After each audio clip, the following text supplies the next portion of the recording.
បាទជំរាបសួរបងប្អូនទាំងអស់គ្នាមកថ្ងៃនេះខ្ញុំសូមណែនាំបងប្អូនអំពីឆ្នាំងសាកទូរស័ព្ទដៃ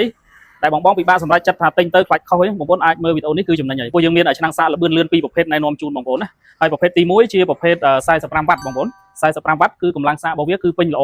ហើយសាកលឿនបងប្អូនជាប្រភេទសាកល្បឿនលឿនហើយអ្វីដែលពិសេសបងប្អូនទាំងពីរ model នេះសិតសឹងតែទទួលបានការបញ្ជាក់ពីអក្សរ CC 3ដងទាំងពីរហ្នឹងបងប្អូន CC 3ដងទាំងពីរហើយសម្រាប់បងប្អូនដែលយកទៅក្រៅប្រទេសជាចំហហើយអាចយកទៅតាមខ្លួនបានបងប្អូនព្រោះគេទទួលការបញ្ជាក់ពី CC 3ដងអញ្ចឹងបងប្អូនសម្រាប់ម៉ូតទី1យើងមាន3ពណ៌ណាមានសមានទឹកក្រូចហើយនិងពណ៌ផ្ទៃមេឃសម្រាប់45វ៉ាត់ហ្នឹងគឺនេះ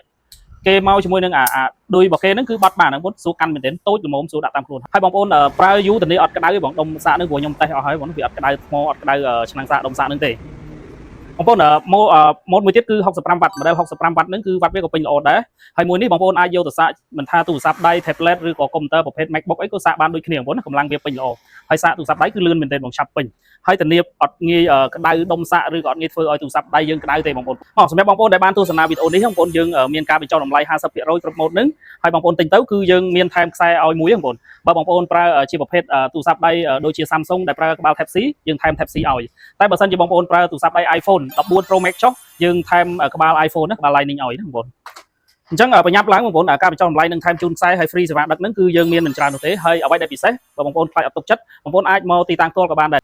ទីតាំងយើងនៅលើផ្លូវ2004ខាងលិចស្តុបអង្គតែមិញតែ50ម៉ែត្រទេបងប្អូនណាហើយបងប្អូនអាចមកសាកតេស្តផ្ទាល់បានបងប្អូនណាអរគុណច្រើនបងប្អូន